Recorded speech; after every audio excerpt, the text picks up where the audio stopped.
الفيلم بيبدأ في مدينة في روسيا. بطلة الفيلم اسمها أنيا، بنت في العشرينات وعايشة مع صاحبها جينيا اللي هو شغال بادي بيلدر وكده ومدرب سباحة وراجل فورمة يعني وجسمه من المسطرة.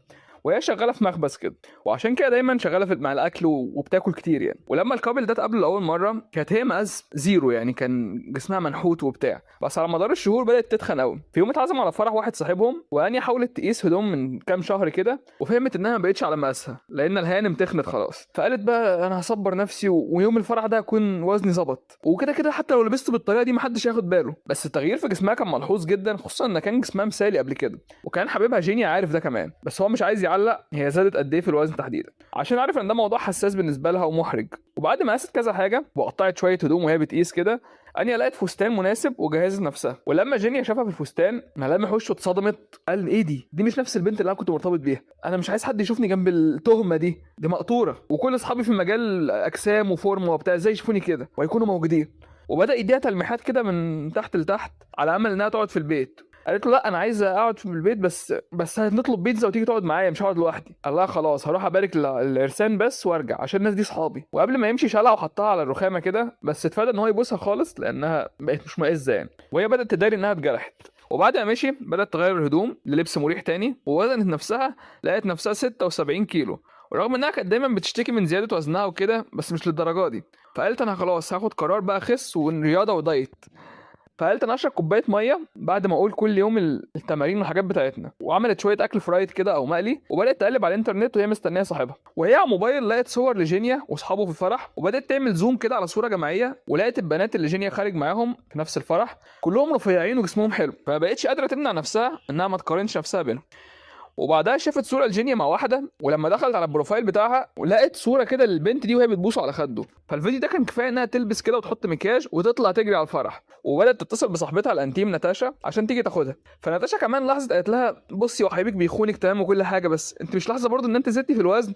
بس والله انت لسه جميله، انت عارفه انا مش بجامل يعني. بصي مسكت وشها كده، خليكي واثقه في نفسك وفي جسمك.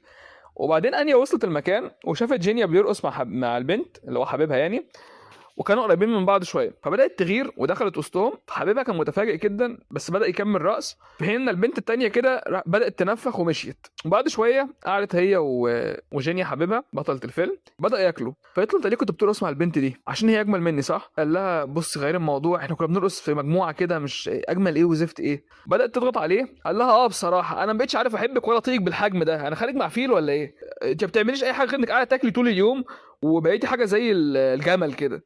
انيا بدات تدمع، بس قبل ما يتكلموا تاني بداوا العرسان يقربوا من بعض وحاولوا يبتسموا. فجت العروسه قطمت ظهر البعير انها قالت لانيا ايه ده انسه، هو انت حامل ولا ايه؟ فراح حبيبها قال لها بصي شفتي كسفتينا قدام الناس، انا ماشي. في المشهد اللي بعده انيا بطلة الفيلم في الاتوبيس كانت رايحه بيت مامتها، وكانت بتعيط طول الوقت، واللي حصل مش شويه برضه، ومش هاممها الناس بتفكر في ايه. فدخلت لقيت مامتها بتتكلم مع واحد في ميعاد كده او ديت، وهو لاحظ ان في حاجه غلط وخرج عشان يديهم خصوصيه. فاني قالت لمامتها صاحبي سابني يا ماما عشان وزني.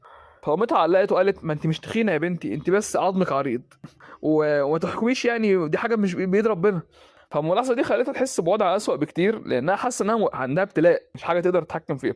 وبالليل نامت على كنبه مامتها كده، وبدات تقلب في صور حبيبها على الموبايل، وشافت كمان صوره لنفسها من كام شهر ولقيت جسمها كان حلو قوي. فالصبح جالها مكالمه من ناتاشا اللي هي الانتيم بتاعتها، قالت لها ما تيجي عندي شويه. فراحت فعلا واخدت السرير في البلكونه عندها، وقعدت هناك بقى تشتكي من الفركشه وانها زعلانه ان حبيبها سابها وكده. واتضح ان جينيا راح هناك امبارح بالليل عشان يسيب كل حاجتها لان هو خلاص بقى مش عايز يشوفها تاني. فناتاشا طلبت منها تقعد معاها ومع جوزها ديماس لكام يوم بس لحد ما تلاقي سكن.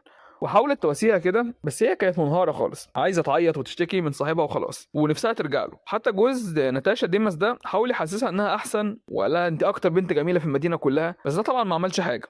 وقضت الليلة في البلكونة، وناتاشا قربت منها الصبح وبدأت تحكي لها قصة عن صاحبه كان عندها نفس الموقف اللي عندها ده، وصاحبها برضه سابها في رسالة عشان زادت في الوزن. بس بدل ما تندب وتشتكي زيك كده، البنت دي راحت الجيم وبقت سمباتيك كده زي ما بيقولوا في شهر واحد. وصاحبها الغلبان ده رجع يحفي عشان تبوس ايده بس. ولما اني اشتكت ان معاش فلوس كفايه تشترك في جيم، قالت لها خلاص جربي، في عندي انفيتيشن كده ولا اسبوع تجريبي في كل الجيمات، وخشي الاسبوع ده جربي وصدقيني الموضوع يستاهل. وبدات الصبح اني قالت خلاص انا هعمل كده فعلا، بدات تشرب ميه وراحت الجيم لاول مره. وخدت وقت عشان تتعود على الاجهزه، يعني كانت بتقع على المشايه مثلا، بس كل تعبها ضاع بعد اليوم الشاق في التمرين ده انها روحت خلصت وراحت مطعم كلت وجبه تكفي شخصين. وناتاشا اللي كانت شغاله في المطعم رمت الاكل ده، قالت لها انت ما بتعرفيش تلتزمي بحاجه وفاشله، خلي شويه عندك اراده يا انيا ولا عيب كده. ولما رجعت البيت بدات تدهن مرطب على جسمها كله ولفته ببلاستيك وعلى امل ان الحركه دي تخليها تخس كام باوند او كام كيلو يعني، وهي عماله تبلبع في اكياس شيبسي في نص الليل. وحاولت تسرق اكل من الثلاجه بس صاحبتها قفشتها. عارفين فيلم اكس لارج اخر حته كده حاجه زيها يعني. وتاني يوم كانت مصممه انها ما تاكلش اي حاجه مش صحيه، وقالت خلاص بقى النهارده جد. وده كان صعب بالذات عشان هي شغاله في مخبز وعماله تعمل تورت ولحوق وشوكولاته وكده. ولاحظت الكريمه كده من على صوابعها بالصدفه، وراحت عامله 10 تمارين سكوات عشان تعوض ده اللي هو تحرق يعني. وطول اليوم الاكل كان بينادي باسمها بس هي سيطرت على نفسها. وفي لحظه كده بقت لوحدها انفراد مع تورته كامله، بدات تبص لها كذا دقيقه وهي بتحاول تلاقي عذر عشان تاكلها. وبعد ما قعدت تمشي حواليها كده ايديها وبتاع كان هيتكسر منها رف، فراحت مستسلمه وبلع نص التورته في بق واحد. فانيا استوعبت ان دي كارثه اللي هي عملتها، وقالت لازم نلاقي دعم ذاتي للناس اللي هم بيعملوا زي عايزين يخسوا زيي، بيعملوا زي اعداد كده ويقعدوا يعالجوا بعض اللي هم عندهم البوليميا. هو في حاجه اسمها البوليميا اللي هو النهم في الاكل، والانوركسيا اللي هو تقعد تحسب كل سعره عكسها يعني. وبدات تخش اجتماع وسط مجموعه ستات، كان في راجل كده اسمه كوليا وسطهم. اني عرفت بان اسمها الاعداد دي اسمها اجتماعات يعني للاكل وكده. وقالت انا اسمي انجيلا في الحقيقه على فكره، وكذبت وقالت انا ما عنديش اضطراب اكل ولا حاجه، بس انا صحفيه بكتب قصه عن اضطرابات الاكل. والمجموعه حاولت تبرر حالتهم وكده ومش قابلين حقيقه ان هم عندهم مشكله. وبدا الشاب كوليا التخين ده يشاور على كل واحده فيهم وقال لهم على فكره انتوا تخان بما فيهم انا، وواضح ان انت يا انيا بتكذبي وخصوصا انك صحفيه وكده، بس لو مش عايزه تعترفي دي بتاعتك. فقالت من بعد اذنكم انا جالي مكالمه وسابت الاجتماع ومشيت. بس كوليا ده بدا يمشي وراها وقال لها انا بعزمك على مطعم قريب. ووافقت عشان ما تعرفش تقول لا للاكل، وبدا يقترح ان هم يبقوا رعاة يعني بيساعدوا بعض في الرشاقه وكده، وبكده يضطروا يتمرنوا سوا ويسالوا بعض قبل ما ياكلوا كل حاجه. وبداوا حاجه زي كده فعلا. من تاني يوم بداوا يروحوا بارك كل يوم، حديقه كده عشان يجروا. وكانت انيا متردده تكون مع كوليا بس في الوقت اللي هي اصلا المفروض مرتبطه بحد تاني. بس بدات مع الوقت تكتشف ان هو شخص لطيف ومش مكسوف من جسمه ولا بيعايرها بجسمها، فدي حاجه حلوه يعني. وبدا يقضوا وقت سوا وده خلاها يحب جسمها اللي هي عليه ده برضه. وهو بيتكلموا في كل حاجه قبل الاكل وبعده، وكانوا شاطرين في مساعده بعض. وبدات انيا تخس حته حته كده، وبدات الثقه المهزوزه دي تروح لحد ما حصل موقف كده. كانت في حفله في البسين وشافت بنات رفيعه قوي شكلهم يجنن. وكل ما كانت بتحس بالاحباط كان كوليا ده بيجي وراها يقول لها لا انت لسه هتقدري توصلي احسن من كده. وكانوا اوقات بيصرخوا باعلى صوت عشان يطلعوا الضغط ده. وانيا ما كانتش عايزه غير اعتراف جينيا بيها اللي هو حبيبها القديم، بس ده خلى كوليا يغير عليها يعني. وفي شهر ونص خست 10 كيلو وبقت جاهزه تقابل جينيا تاني، واشترت مايو كده ومثلت انها قابلته بالصدفه في حمام سباحه. هو اصلا شغال مدرب وفورمه وبتاع، وبدا ينبهر لما شافها. بداوا يتكلموا شويه ونزلوا البسين وبداوا يرشوا ميه على بعض والميه ترجع لمجاريها، وكل حاجه مشيت تمام لحد ما البنت اللي كانت في الفرح دي اللي هي كان بيخونها معاه قالت على فكره انا حبيبه جينيا اللي هو حبيبك السابق يا انيا. فقالت ايه ازاي وما قاليش ليه. وبدأ قلبها يتكسر وبدأت تسهر وتشرب طول الليل عشان تنساه. والصبح اللي بعده صحيت عريانه في سرير كوليا. قال لها على فكره ما بصيتش على حاجه ولا كنت عملت لمستك اصلا. وكان في فلاش باك كده من الليله اللي قبلها بيورينا انها بعد ما سكرت في واحد غريب خدها البيت وكان عايز يعمل فيها حاجه مش تمام يعني، فكوليا ده ظهر ودافع عنها رغم ان هو اتضرب في وشه. وبعد الصبح الغريب ده راحت بيت مامتها وحكت لها كل حاجه. وبحسب كلام مامتها اني عندها صدمه ما اتحلتش من ابوها تحديدا اللي سابهم وهي طفله، وعشان كده عايزه اعتراف جينيا بيها رغم ان هو مش كويس معاها. وانيا فهمت هي تقصد ايه وراحت تقابل ابوها تاني يوم بالظبط، واخدت كوليا معاها ان هو سواق يعني عشان الطريق كان 5 ساعات. وفي طريقهم كوليا حاول كتير يقرب منها ويقول لها على فكره انا بحبك، بس هي ما كانتش واخده بالها من التلميحات دي. واخيرا قابل ابوها كان اسمه سيرجي في بيت خشب كده عايش فيه مع ست. فقالت له انت ليه ما كنتش عايز تشارك في حياتي يا بابا؟ فقال لها انا جيت على فكره في عيد ميلادك يا بنتي وكان معايا هديه وانت شتمتيني وعملتي لي حركه صباعك دي من الشباك. وبالليل انيا وقعت شمعه كده بالصدفه وولعت نار في البيت الخشب، وسيرجي بدا يزعق لها عشان بوظت البيت. وبعد كده راحت انيا وكوليا رجعوا البيت فورا قبل ما ينفصلوا، وراحت بايسه كوليا كده في مناخيره، فكان طاير من الفرحه وهو رايح البيت لدرجه ان هو بدل الساعه بتاعته عشان يشتري لها ورد. وفي مكان تاني جينيا جه قابل انيا واعتذر لها وانتهى بيهم الحال ان هم عملوا علاقه بعد ما اتكلموا شويه. ولما كوليا رجع بالورد لقى التانية مدوراها مع حبيبها القديم وكان محبط وهو ماشي. والصبح انيا صحيت مع جينيا حبيبها السابق اللي علق ان شكلها بقى احسن كتير، وقال لها ايوه كده يا شيخ ارجعي بقى دي اصلا ملامحك حلوه. وده خلى انيا تستوعب انها مش عايزه علاقه غير مستقره وتفضل دايما خايفه انها ممكن تخسره رهن اي حاجه. ودخلوا في خناقه تانية وسابها ومشي. وبالليل راحت لبيت كوليا وهي عايزه تكون مع صديق، بس كوليا كان متضايق قوي ان ازاي تخونيني كده، ولدرجه ان هو اداها تفاحه وقال لهم احنا علاقتنا كشركاء يعني في الدايت وكده انتهت خلاص. وبما انك خلاص خسيتي انا دوري ماليش لازمه في حياتك، ما انت مش عايزاني.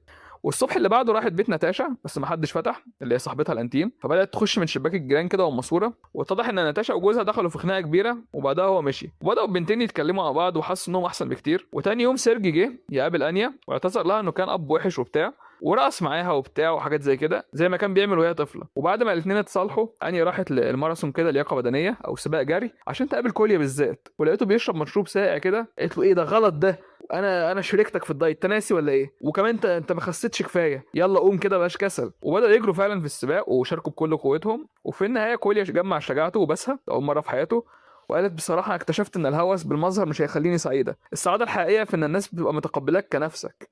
وزي ما كولي عمل انا دايما لازم اشتغل بجد عشان احسن صحتي، وما كنتش مكسوفه ابدا من مظهري، وانا نفسي ابقى زيه. بصوا يا جماعه المورال من الفيلم ده هو اسم الفيلم I'm losing weight، فيلم روسي انتاج 2000 لحظه هقول لكم 2018 تقريبا، دي حاجه. وبعد كده يا جماعه المورال من الفيلم ده، في ناس بتقول لك احسن حاجه حب بتاع الروح، الكلام ده برضو يعني تحسه مثالي شويه، بس تعالى اقول لكم التفصيله دي. اللي هو بيقول لك حب الروح ده ليه بيبقى حلو، ان انت ما تبقاش عارف انت عاجبك ايه في فلان، هي دي برضو فعلا ما بتحرك قوي، عكس ما المظهر ده تبقى عايز تتباهى بقى ان انت عارف فلانه الجميله جدا، او هي عارفه فلان الجميل قوي قدام صحواتها وازاي هي يعني مميزه انها عارفاه، بس برضه انك تبقاش عارف مش عارف يعني ايه اللي عاجبك تحديدا، دي بتبقى حلوه قوي اللي هي جمال الروح. وكمان المظهر برضه، ما لو الشخصيه وحشه هتعمل ايه بالمظهر، وفي نفس الوقت مش معنى كده انك يعني ترمي نفسك في التهلكه او تعرف حد ضايع خالص عشان تقول لي جمال روح، بس يعني كل الناس فيها جانب جميل اكيد.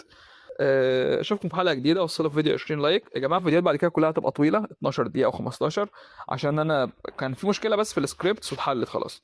واعمل ليكوا صاحب على الايفون عايز تكسب وصل الفيديو 20 لايك واقترح من الكومنتات، وعايزين نوصل 100 سبسكرايبر بقى يا جماعه، ولو عايزين اي فيلم معين قولوا لي، ومع السلامه.